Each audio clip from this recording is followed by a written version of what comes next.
ini kita adalah orang-orang yang memang sudah ditentukan oleh Tuhan datang di tempat ini dalam kebersamaan kita beribadah, menghormati dan melayani Raja di atas segala raja, Tuhan di atas segala Tuhan.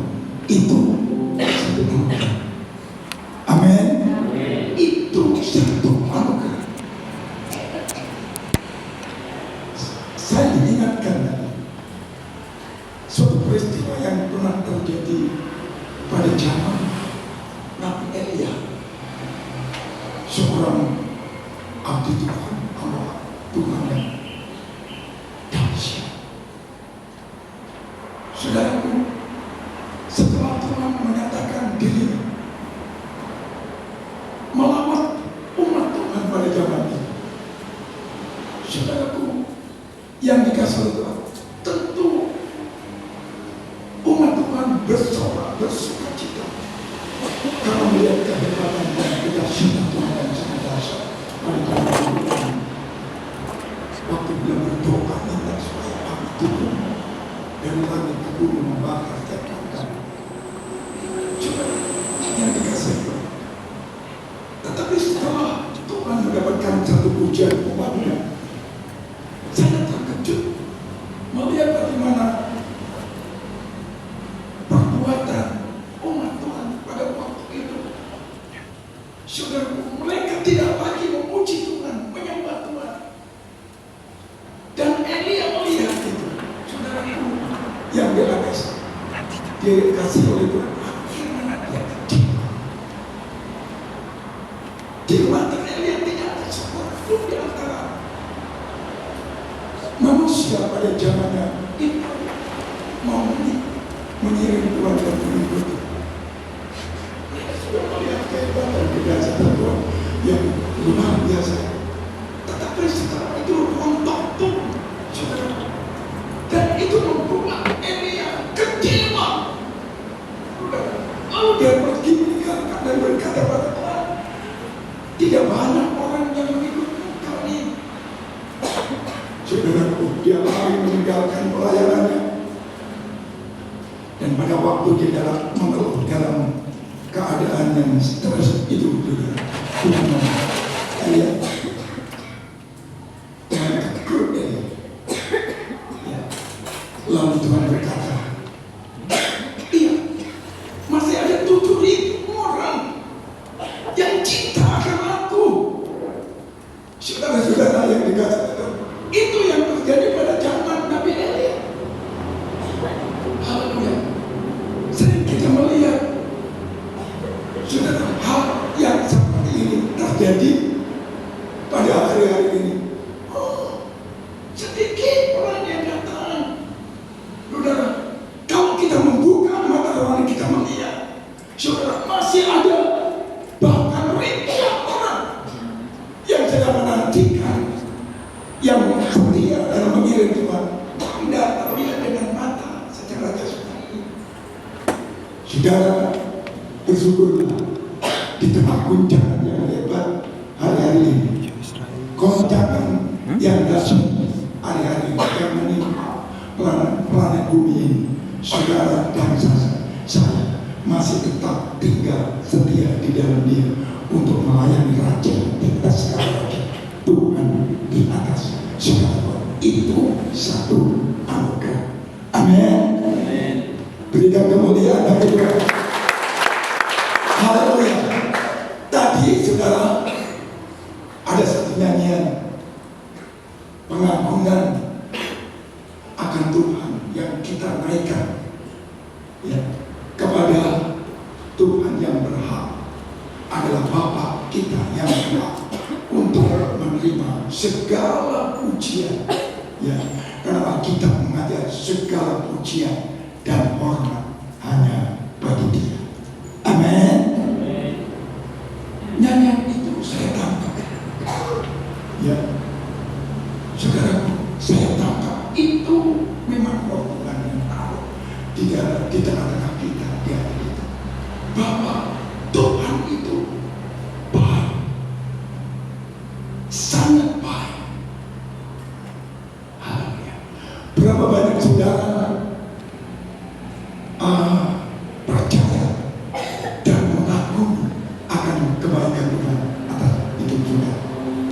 kandidat. Dan berikan tepuk tangan yang meriah.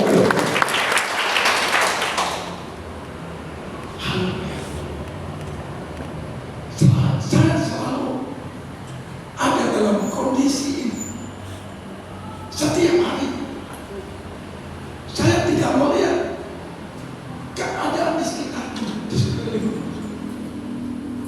Saya juga tidak akan melihat di dalam diriku dan di dalam keadaan di dalam keluarga.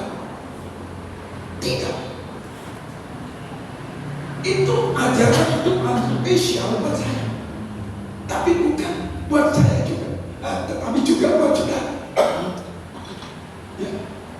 Saudara, di tengah-tengah goncangan yang hebat yang sedang terjadi, keadaan yang mungkin juga menimpa di dalam hidup kita, apakah saudara melihat, mengejar akan kebaikan Tuhan? Ya. Yang Tuhan sudah buat, yang Tuhan sudah kerjakan di dalam hidup dan di dalam hidup. Pemahaman ini penting, saudara. Kenapa? Karena ditulis di dalam kitab suci.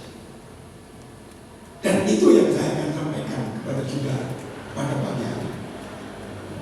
Kiranya Tuhan memberkati apa yang saya temukan, yang saya gali dan saya temukan di dalam kebenaran tentang kebaikan. Ya, saudaraku, mari kita buka Alkitab di dalam kitab Mazmur pasal 103. Mazmur 103 itu sudah sering kali, ya, mungkin saudara sudah berkali-kali mendengar penyampaian, ya, firman Tuhan di dalam Mazmur 103. Tapi saya percaya kita tidak akan pernah bosan dengan apa yang Tuhan firmankan. Ya, karena Tuhan selalu, ya, memberikan yang baru di setiap kata-kata yang tertulis, tersurat di dalam kitab suci. Di dalam Mazmur 103 mulai ayat 1 berkata demikian, pujilah Tuhan, hai jiwaku, pujilah namanya yang kudus, pujilah namanya yang kudus, hai segenap batinku.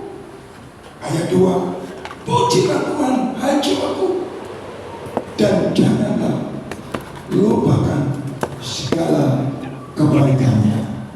Amin, saudara. Saudara, ini adalah Mazmur. Saudara, Mazmur itu apa? Mazmur itu adalah satu pujian. Ya. Pujian kepada Allah. Kalau orang pada zaman dahulu, saudaraku, bangsa Israel bermazmur, itu diiringi dengan kedati, dengan gamus. Saudara, mazmur ini dimainkan kepada Tuhan. Kenapa? Karena kebaikan Tuhan. Saudara, pada waktu saudara menghadapi satu masalah, lalu saudara mengalami pertolongan daripada Tuhan, kalian dapat mengatasi masalahnya. Ya, itu karena pertolongan Tuhan. Dan saudara berkata, wah, Tuhan hebat, Tuhan dahsyat, luar biasa. Aku dapat melihat bagaimana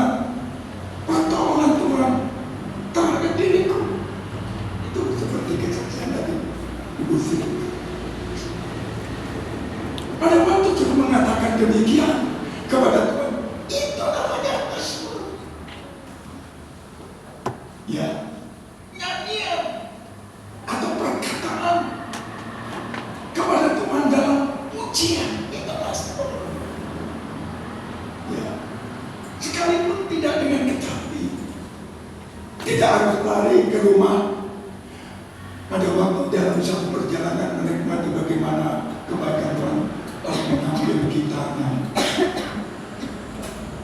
Jadi saudara dan saya bisa menaikkan satu mazmur kita, ya, pujian kita kepada Tuhan karena kebaikannya di segala tempat, di gereja, waktu sendiri, atau dengan keluarga. Saudara melihat pertolongan dari Tuhan dalam hidup kalian dan keluarga kalian. Itu namanya. Saudaraku yang dikasih oleh Tuhan, Mazmur 103 ini adalah pujian, nyanyian yang dinaikkan Daud kepada Tuhan karena kebaikan. Ya, karena kebaikan. Saya mulai gali sudah.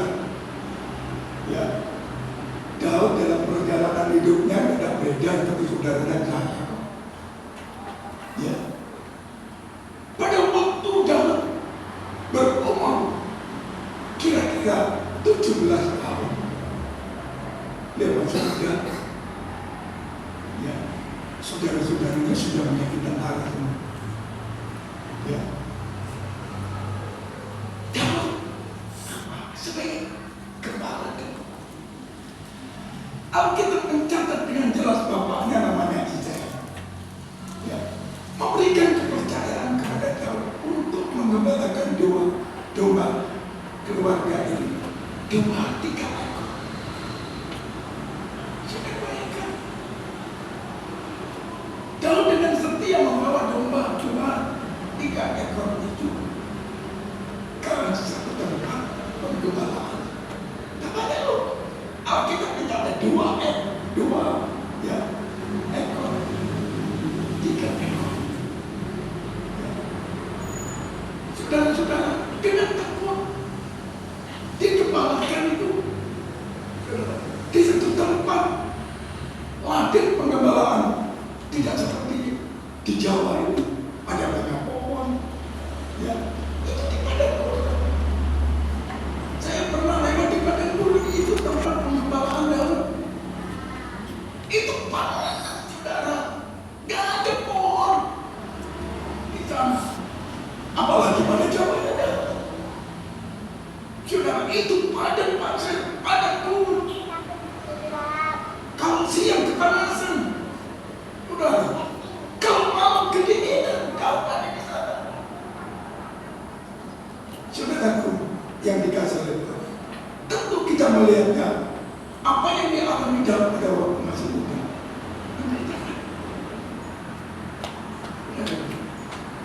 Pada waktu Tuhan memanggil dan memilih dia, mempromosikan anak muda ini, saudara-saudara yang dikasih oleh Tuhan. Karena apa? Karena ketekunan dan kesetiaan dalam menggembalakan 2-3 ekor domba orang tuanya.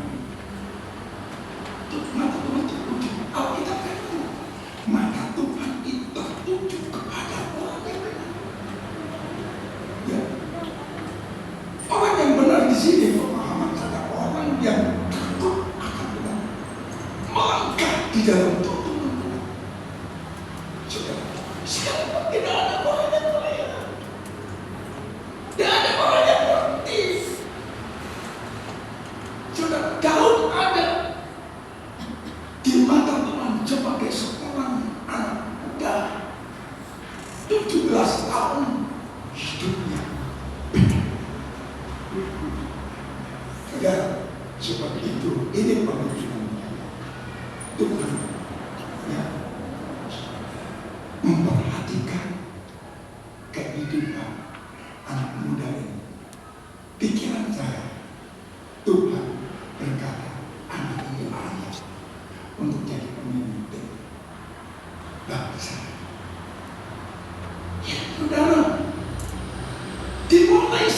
muda. Bahkan Alkitab berkata sejak saudara sebelum kita ada di dalam kandungan, Tuhan itu sudah merencanakan yang baik buat kita. Keberadaan kelahiran saudara dan saya, menjejakkan kaki di atas planet bumi ini, itu ada di dalam rencana. Ya, ada rancangan. Bukan kecelakaan, melainkan masa depan yang perlu diharapkan. Dan pada waktu Tuhan, mata Tuhan tertuju dan melihat Daud yang masih muda, jujur, hidupnya benar, nurut Tuhan. Pikiran saya, Tuhan berkata, anak ini layak untuk jadi pemimpin.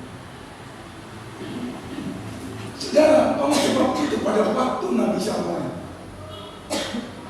diberitahu oleh Tuhan untuk mencari seorang pengganti pada Saul. Ya, seorang raja yang dipilih dan diurapi oleh Tuhan, tapi saudara karena sesuatu yang tidak benar dalam perjalanan hidupnya. Saudara-saudara, ini perlu mengganti seorang pemimpin di Israel. Saudaraku, Samuel datang ya ke rumah Isai karena Tuhan ngomong di antara anak Isai ini ada seorang anak yang akan mengganti sebagai raja, menggantikan Saul. Urapi dia, urapi. Saudara-saudara yang dikasih itu, maka Samuel seorang nabi datang ke rumahnya Isai. Anakmu mana? Waktu dia melihat anaknya datang sebagai seorang tentara, Tuhan ngomong, yang satu juga datang, tidak, bukan aku. Ya, lalu sampai Samuel berkata, ada yang lain? Ada. Di mana? Di sana. Di ladang benar. Ya, saudara-saudara, namanya siapa? Daud. Saudara, suruh pulang tuh. Pada waktu dia kembali pulang, saudara, Tuhan ngomong, zaman ini yang aku mau. Ya, urapi dia. Saudara, pada waktu Daud menerima pengurapan raja, ini pengurapan raja, pengurapan sebagai seorang pemimpin. Kalau tidak salah dalam kitab 1 Samuel pasalnya 16. Saudara-saudara yang dikasih, maka Daud, saudaraku yang dikasih Tuhan, seperti apa yang Tuhan katakan. Tuhan mengurapi dan Tuhan pakai Daud untuk mengisikan dia. Ya, haleluya, menjadi seorang pemimpin. Dan untuk mendoakan Raja Saul yang pada waktu itu merasa saya seorang pemimpin. Dukun-dukun pada waktu itu nggak bisa sembuhkan, para tabib nggak bisa sembuhkan. Saudara, yang disembuhkan siapa? Tuhan. Lalu siapa? Hambanya yang terpilih. Hambanya Daud. Saudara yang kasih Tuhan.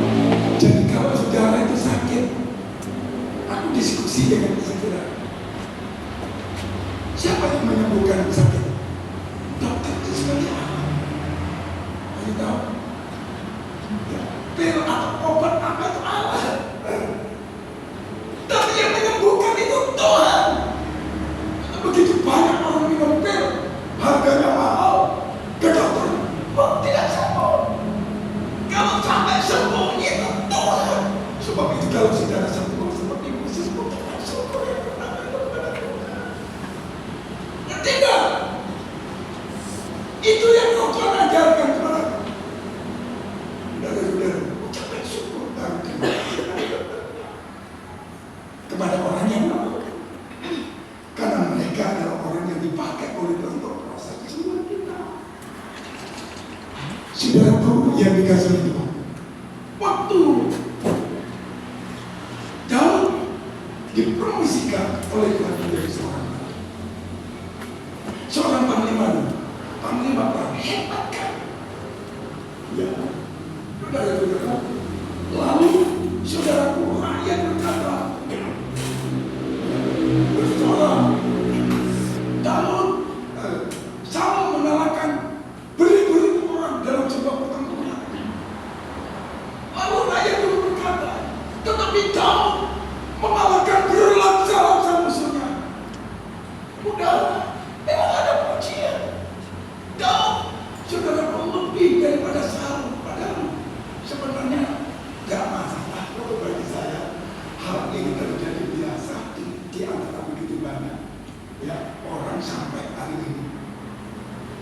Tetapi Saul masih punya roh iri hati.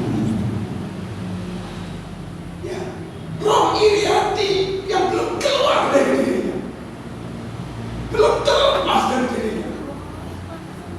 Kalau sudah mulai ada roh iri hati, roh ketemburan melihat, saudaraku, Daud dipuja-puji lebih daripada raja.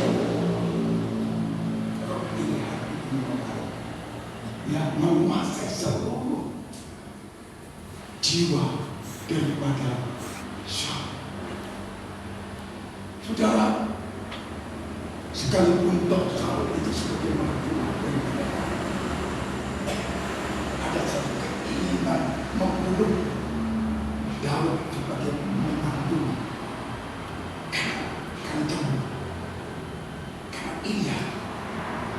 Sebab itu roh cemburu, roh iri hati itu adalah roh kematian. Itu keluar dari diri kita. Lihat orang lain berhasil, gereja yang lain sukses, orang-orang di sana hidupnya lebih enak daripada kita. Ada roh iri hati. Hal ini adalah kematian. Dua orang semua. Aku sudah belajar tentang itu. Bagaimana aku dapatkan kalau sebenarnya yang bukan dari Tuhan keluar dari ada sejarah. Bos, aku dewean damai. Ada sejarah. Itu ketampilan itu rahasia di sini. Kedamaian itu rahasia di sini. Saudaraku yang dikasih oleh Tuhan. Tetapi sekalipun Daud waktu masih muda, waktu jadi panglima perang, pada waktu menjadi menantu Raja Saul, bahkan menjadi raja, satu kali anaknya sudah namanya Absalom. Kudeta kepada orang lain, anaknya dewe, makan saudara yang dikasih tadi. Menderita enggak? Karena dia manusia seperti itu dengan aneka karunia melawan Tuhan dan mau menduduki kepemerintahan, ya kewibawaan wong tua geser, ya orang-orang penting dalam kerajaan Daud dipengaruhi, diomongi sing elek. Bapak itu paling memerintahkan kamu. Ayo membuat aku berontak. Ini kan yang terjadi, yang kita lihat, yang kita saksikan hari-hari ini. Sudah, doa saya ini tidak masuk di dalam gereja. Bolehlah di luar sana. Karena mereka tidak ngerti, nggak tahu. Saudara juga yang dikasih. Baru sadar, baru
manusia, ada tubuh, ada jiwa, ada roh.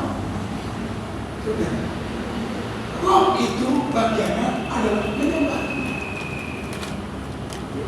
Kita sudah dibenarkan oleh Tuhan, roh kita layak menyembah. Tapi jiwa tugasnya adalah untuk mencipta.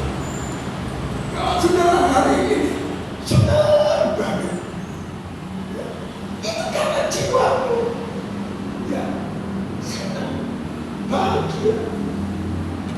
Kalau satu hari saudara susah karena persoalan, karena masalah, itu jiwamu. Kalau jiwamu senang, maka saudara berkata, "Ye, puji Tuhan." Itu karena jiwa membuat tubuhmu bersorak. Ya, jiwa itu saudara yang merasakan, ya, apa yang dihadapi. Maka kalau ada orang di jalan, ya, lalu mulai guya-guyu di jalan, apanya yang sakit? Jiwanya. Orang itu sakit jiwa. Halo, periksa jiwa ini. Apa kita belajar kepada firman Tuhan seperti apa yang Daud lakukan? Sekalipun dia dalam penderitaan umur 17 tahun, sudah tidak iri hati melihat saudara-saudaranya jadi tentara. Dia berkata, "Hai, jiwaku, sekalipun tubuh bersakit-sakit, kepanasan, kedinginan, hai jiwa, pujilah Tuhan." Oh, saudara, haleluya. Jangan nikmati penderitaan. Ngerti ya? Jangan nikmati. Nikmatilah kebaikan Tuhan atas hidupmu. Amin. Berikan tepuk tangan yang meriah. Jangan disukai, please. Jangan ditipu setan. Kami dua orang yang di luar Tuhan berusaha ada itu. Ekonominya goncang, jiwanya nggak ada cita-cita. Tapi anak-anaknya ini kebenaran ini, ya saudara, halo, mengerti kebenaran, matanya tertuju kepada kebaikan. Sama seperti apa yang dialami oleh seorang raja namanya Yosafat. Dia adalah seorang pemimpin. Sebagai raja orang Yehuda, waktu itu Israel pecah menjadi dua.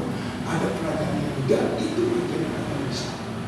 Dengan baca Al-Quran di satu dari pasal 20. Sudah.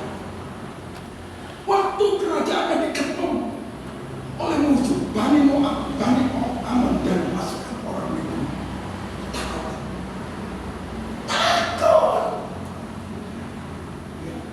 Manusia sempurna, gak takut dia. Yesus itu penjelmaan Allah sebagai manusia yang sempurna. Kalau disalib dia menyongsong. Beliau mengambil rupa menjadi manusia. Beliau pernah susah juga karena melihat domba-domba yang sudah kalah. Waktu mati, saudara sakit juga. Bayangkan pada waktu Tuhan Yesus ada di bumi ini, ada 5.000 orang yang meninggalkan Yesus karena Yesus ngomong, "Aku roti yang hidup, aku roti yang hidup." Maka 5.000 orang muridnya duduk sehingga orang senang. Makan enak, nyangga foto, dua rumah. Itu kan hari ini yang diajarkan oleh musuh kita yang akan kelihatan. Betul tak? Benar. Yang dikasih kita. Daud memberikan satu contoh seperti apa yang dialami oleh Raja Yosafat. Pada waktu dikepung oleh banyak lawan dan pasukan orang. Raja Yosafat memerintahkan kepada rakyat, halo rakyatku di tanah Yehuda, ya, ayo kita cari Tuhan, ayo kita berdoa, berpuasa. Wah, saudara yang dikatakan diikuti orang lain. Dengan kalau ada perintah Tuhan di sini diikuti kan? Karena sampai kami ikuti dan kita sudah menghadapi satu masalah baru di waktu ini. Kenapa harus kita tunda? Apa yang Tuhan katakan? Kalau Tuhan ngomong hari ini, hari ini lakukan. Kalau Tuhan ngomong besok, dia lakukan. Sebab itu perlu hari ini kiamat akhir. Kita perlu seperti domba yang mendengar suara gembala.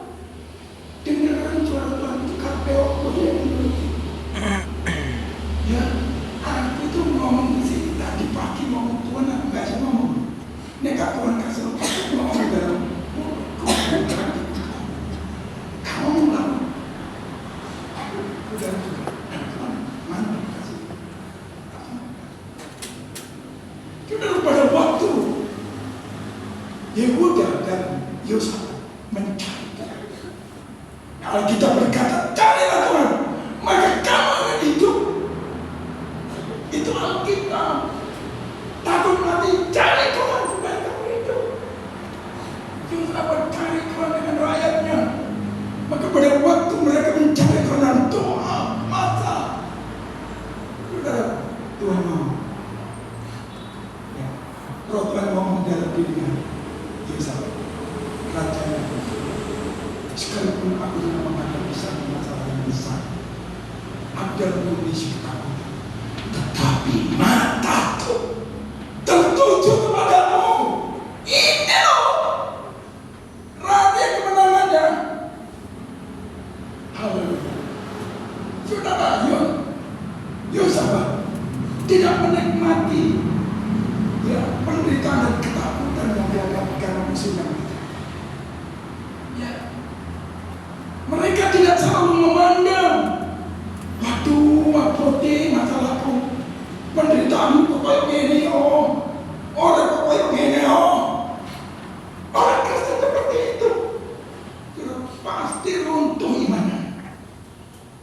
Iblis akan ngomong terus tambah, gede lo, geni ketakutan. Berapa banyak orang Kristen, saudaraku, ditipu iblis dengan setan memberikan api ketakutan. Yang ada dalammu bukan api ketakutan, bukan api kekhawatiran, tetapi api Roh Kudus, api kemuliaan daripada Allah yang membakar dirimu dan diriku. Itu saya pikirkan.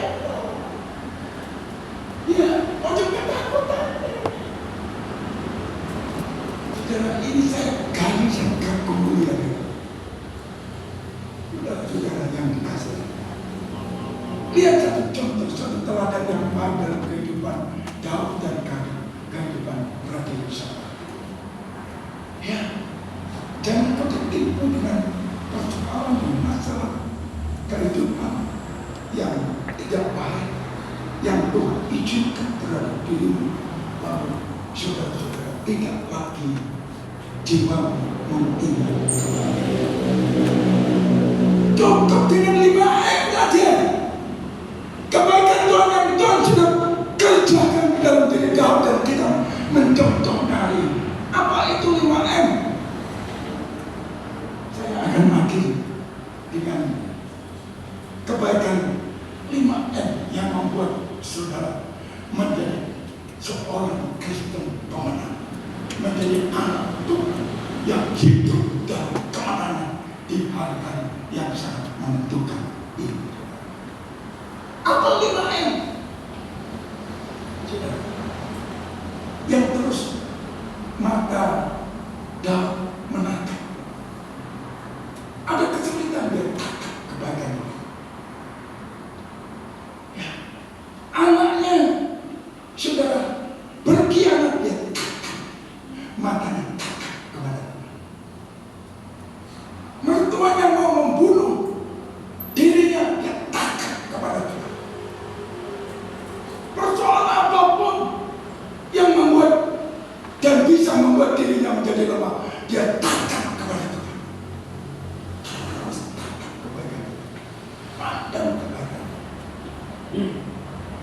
ada 5 tonggak yang saya sebutkan 5 M tadi.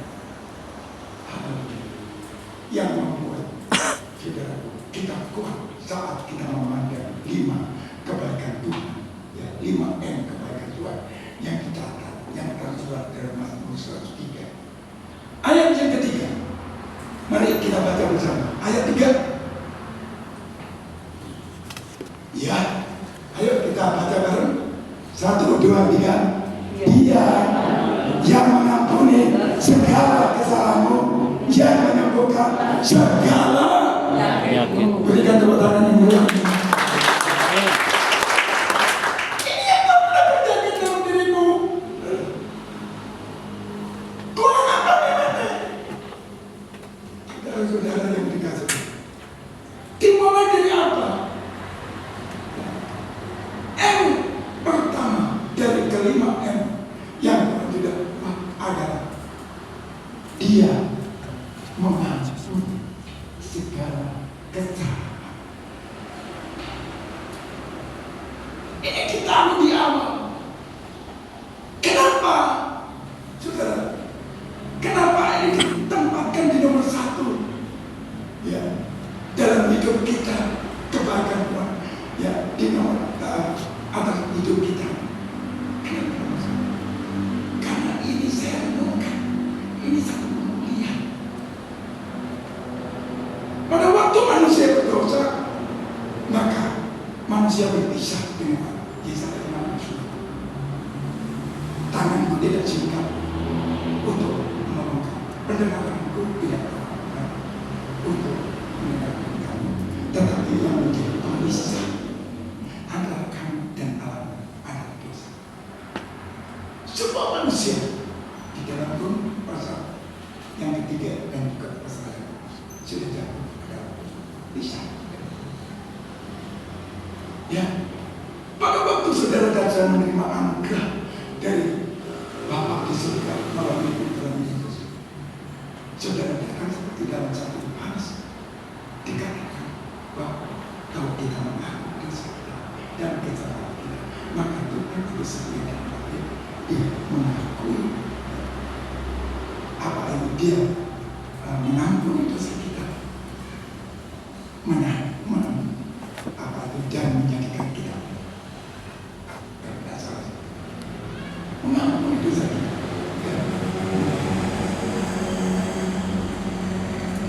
Itu kemuliaan seperti seorang anak yang bungsu yang meninggalkan bapaknya pergi ya, dari bapaknya, lalu dia mencari keinginan kemauan sendiri, jatuh miskin, ya kerja di kandang babi, minum babi, makan ampase makanan babi. Dan itu menjadikan Tuhan keadaan. Pada waktu anak ini ingat bahwa bapaknya adalah orang yang kaya, bapak kita kaya. Bapak kita di surga itu bukan bapak yang miskin, emas dan perak. Tuhan diambilkan keputusan datang ya untuk ketemu bapak. Ya kaya, bapak ini kaya. Kok tak mau? Waktu anak ini pergi meninggalkan bapak, ya itu kamu. Kami orang apa-apa nggak rasa anak dia. Akhirnya dia balik. Anak ini ngomong sekalipun aku tadi awal. Yang penting aku bisa makan. Aku ketemu bapakku. Jadi abdi di bapak. Itu pikiran bapak kata-kata. Waktu dia balik, bapak ini tadi di rumah kelas lain. Bahkan kita berkata dia menjemput anak. Apa yang terjadi? Dikasih Tuhan, dikasih kasih, saudara, dikasih cincin, lambang dan ikatan kasih yang tidak pernah putus. Kasih di pestamu. Ini loh kebahagiaan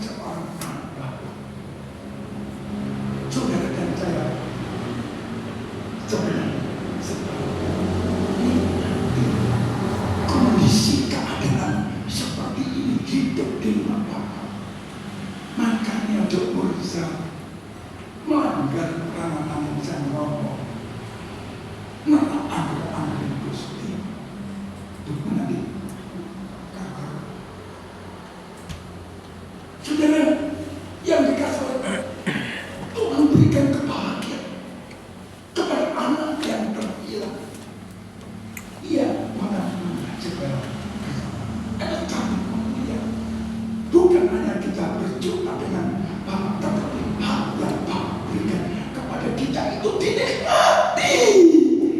Amin, saudara. Beri tepuk tangan yang keras. Nikmatinya, saudara. Barangkali ada pikiran-pikiran dan perilaku kita yang tak apa-apa.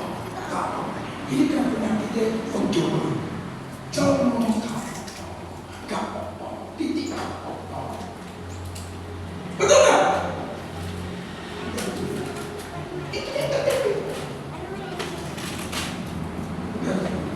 Ini roh penipu ini. Ini pekerjaan roh pendusta. Selalu mengerjakan seperti itu. Atau gak apa-apa. Ini perkara yang sangat krusial.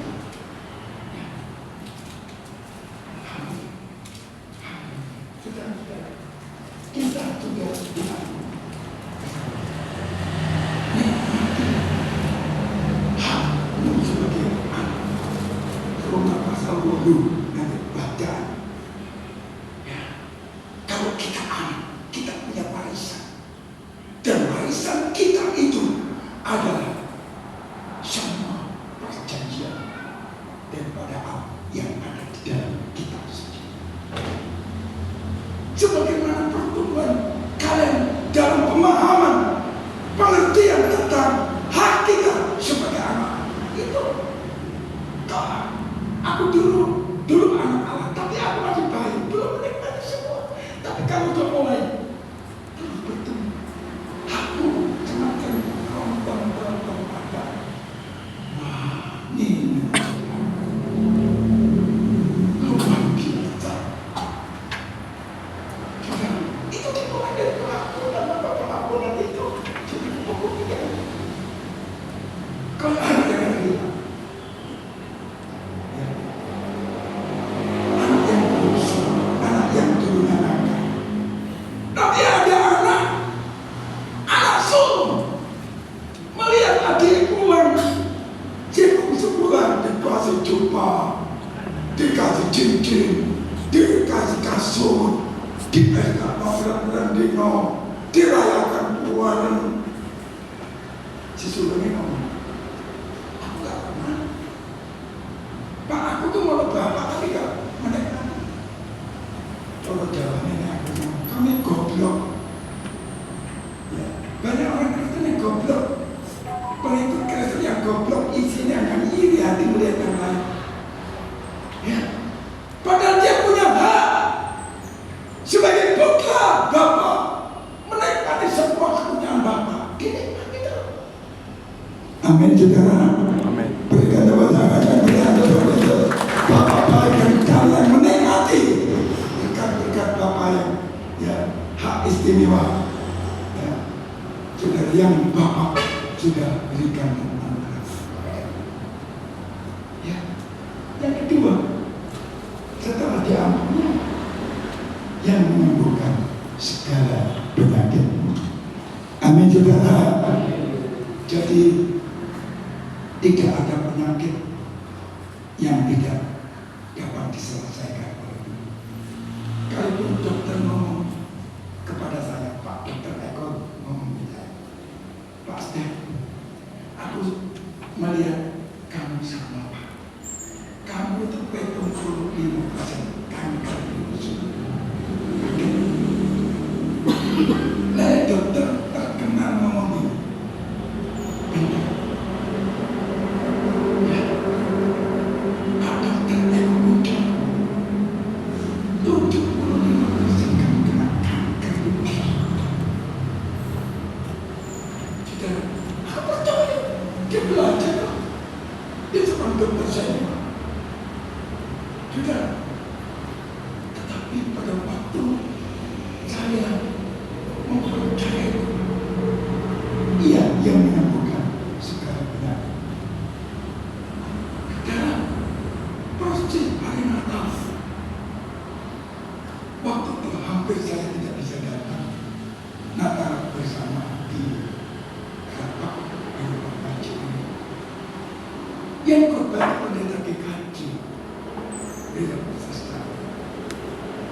yang dikatakan orang tidak terlalu merah biasa menyampaikan. Tapi waktu aku ikut dengan perkataan masuk dan mujizat masyarakat. Dan aku pulang dan mendapat kekuatan dan firman. Sejak saat itu aku boleh sudah hampir 7-8 tahun ya. Sampai ususku tidak ono ganteng ya. Begitu pada kata-kata ya. Untukku tidak diperluankan oleh Tuhan. Ya, aku sekepat kemana-mana, makan apa, sehingga aku bisa makan karena gigiku sudah tidak ada, tinggal 8 gigiku. Tak panik, nggak bayar. Karena disebutkan, amin.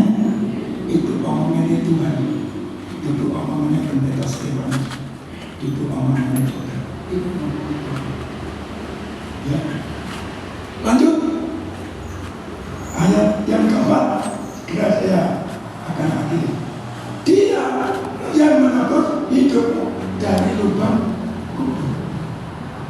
Yang kedua menebus hidup.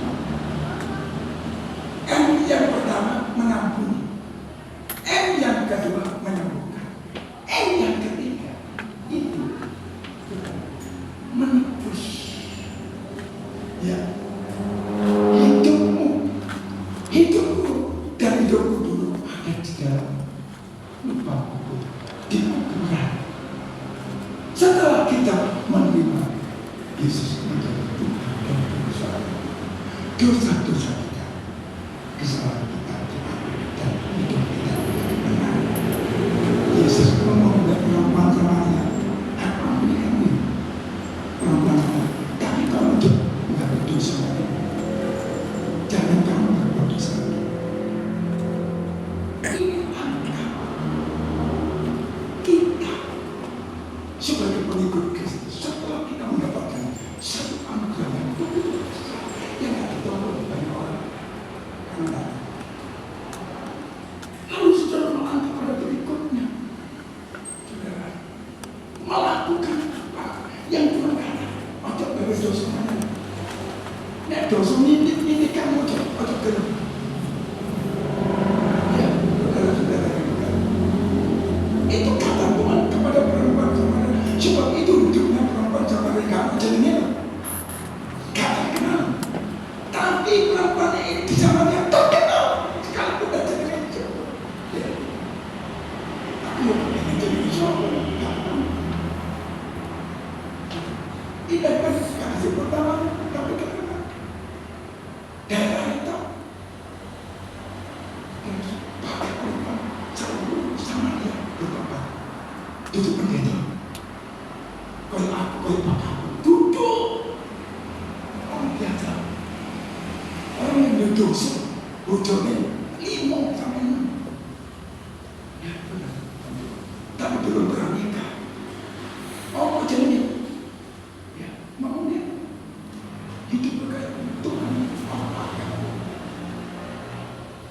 Saudara kita ini sudah dikeluarkan dari lubang kubur. Itu artinya saudara dan saya hidup hari ini menjadi orang percaya. Kita hidup dapat hidup ekonomi kita, keluarga kita, pekerjaan, pendidikan, apapun saudara yang kita kerjakan orang kafir. Itu pemahaman tentang tompo sentak gala. Kemarin hari Jumat malam pertemuan dengan teman-teman kita yang ada di Tambak itu sekitar 50-60 anak yang berkesempatan untuk di rumah makan pinggir jamaah jadi untuk mengikuti ikan di situ. Saya sampaikan ada seorang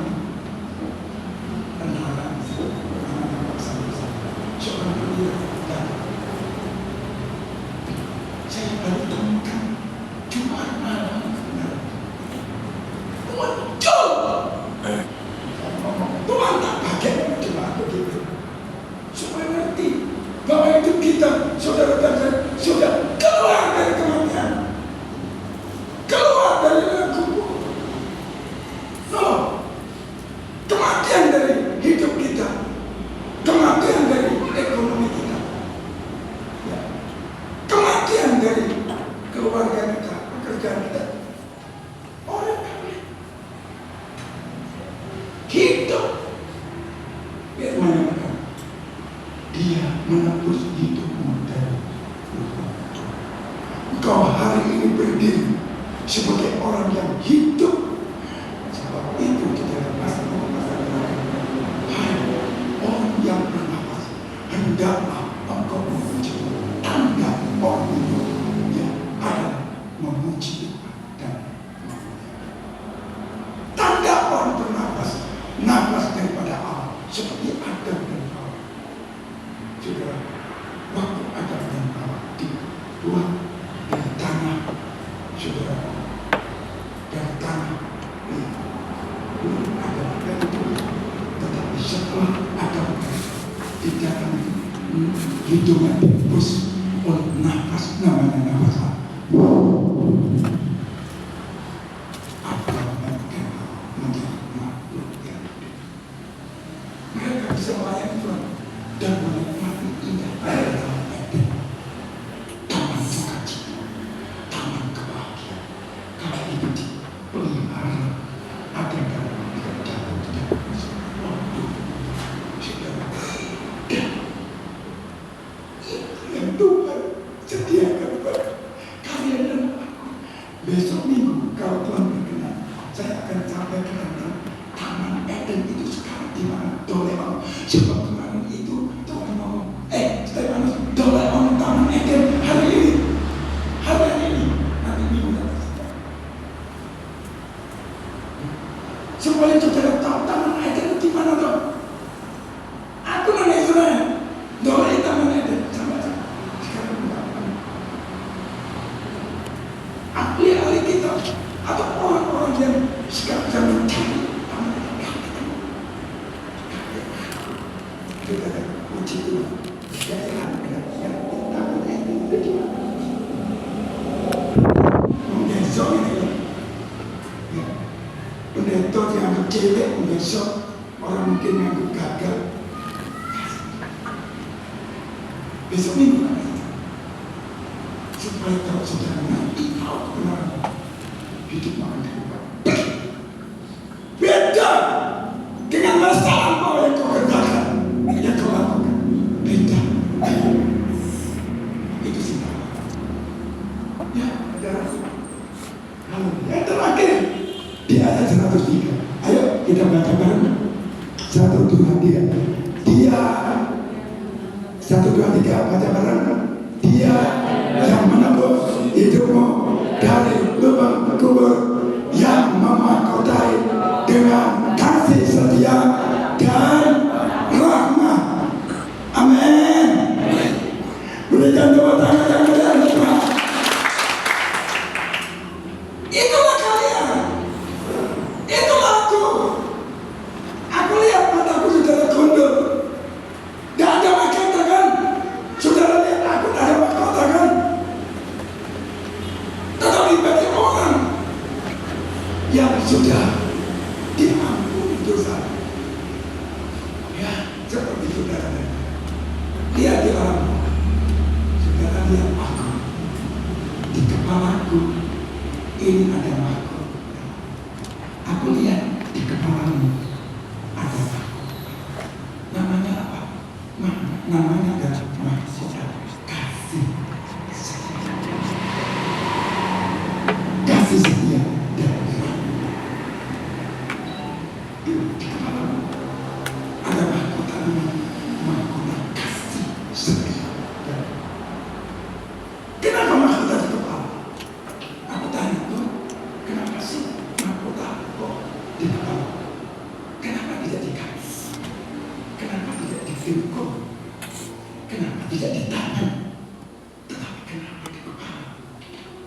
Tuhan Roh Kudus ngomong, itu kepalamu itu isinya kasih setia. Kepalamu aku isi dengan rahmat. Ya, itu. Kalau engkau sedang ada dalam pikiran kasih setia ada dan rahmat yang ada dalam pikiran dan pikiran, saudara, itu akan betapa senang melihat pikiran penuh dengan kasih setia. Sekarang wadah itu sama, kuda masalah yang dihadapi tetap ada kasih setia kepada sesama dan kepada 53 tahun aku diizinkan oleh Tuhan tak punya rumah bertahun-tahun, hampir 10 tahun. Saudara, tetapi pada kepalaku pikiran mau dikempur kantor-kantorku berdoa datang di tempat ini orang Jakarta yang diambil oleh Pak sebagian datang gak sampai sebulan pas minggu kalau tempat ini tilik orang mana ya ada Pak Arjiman itu dikatakan gak kuat ya Pak Arjiman ada lagi siapa datang ke tempat ini ya bukan saya hebat, tidak mungkin bukan panggilan mereka atau tidak mengerti bahwa pikirannya harusnya dia otaknya harusnya pada kamu. Aku makan sepiring dengan istri satu hari satu piring makan orang tua itu pun mengandung si dosa. Aku tidak perlu dari panggilan. Satu hari satu kebaktian di gereja ini saya minta tolong loh karena mereka semua pergi tinggalkan gereja, aku tetap setia melayani gereja itu tak takut di hatiku karena aku melayani dia, tidak hanya melayani manusia. Dan itu yang ada karena di sini otakku ini sudah diprogram oleh Tuhan.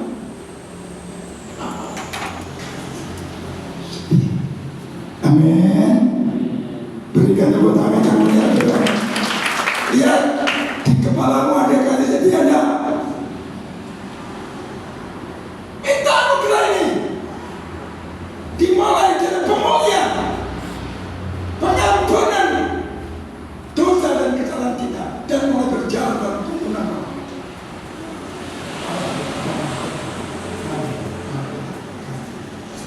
Dan rahmat itu adalah pemberian anugerah daripada Allah yang sebenarnya kita tidak berhak untuk menerima. Itu rahmat. Rahmat itu.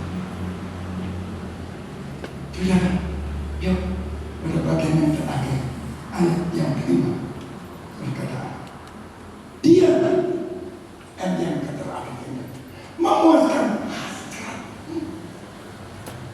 Tadi detil pagi jam 4, jam 3, jam 5 ada hasrat yang keluar dari hati kita, dari hidup kita, dari hati kita.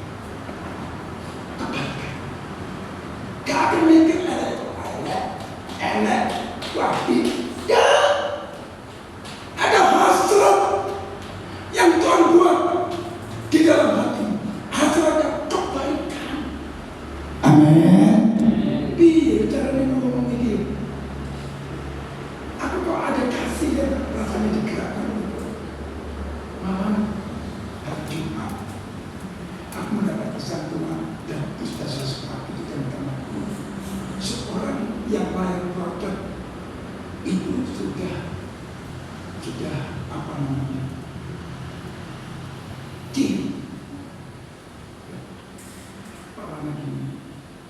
tangan aja. Orang yang seperti ini, orang tuanya susah, lahir project dalam kondisi seperti ini. Itu bebannya, serangannya, pembunuhan jenetot. Masuk dalam penghiburan. Alkitab ngomong kalau nggak salah dari sebenarnya itu sedang saya kerjakan hari ini dan aku praktekkan dalam hidup. Ya, agar supaya orang tuanya ini tidak mengalami penderitaan dari sejak lahir sampai matinya. Coba itu ada seorang anak yang buta.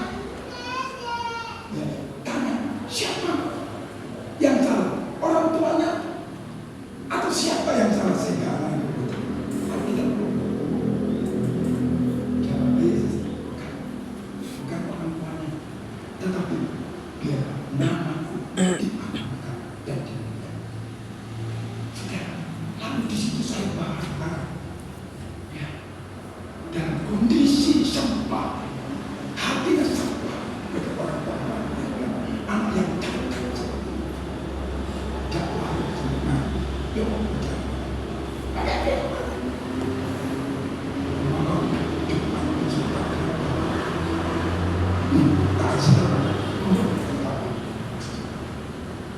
Dengar,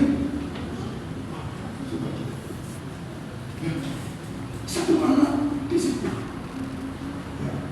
juga ada duduk dari Pak Santoso ya, yang tidak pernah ke gereja, mama tidak ada. Dan ada suara Tuhan. Aku mau memberikan Tuhan hari ini dalam hati. Manis kan? Berbahagia. Dan dia dikatakan ada hasrat. Tuhan memuaskan hasrat, bukan kejelekan. Ada orang kami justru hasratnya ingin supaya orang itu susah, orang itu. Tapi lihat saja apa yang menarik dalam ada hasrat. Mengasihi orang, memperhatikan orang lain. Itu hasrat yang Tuhan taruh di dalam hati. Saudara, orang ini yang dari masa muda menjadi sebuah seperti ini orang yang bisa terbang mengatasi badai, mengatasi angin, kesulitan apapun yang menimpa dan terus orang-orang yang hati ada hasrat dari Tuhan untuk kebaikan. Bersyukurlah ibu-ibu yang selalu ada hasrat kebaikan untuk memperhatikan. Amin. Berikan tepuk tangan yang kembali. Karena kamu adalah kembali. Kamu ditetapkan, ditentukan oleh Tuhan sebagai raja yang mampu hidup dan berjalan di tengah goncangan dan hebat. Puji Tuhan. Tuhan Yesus memberkati kita. Amin. Berikan tepuk tangan sekali lagi. Mari kita bangkit. Boleh.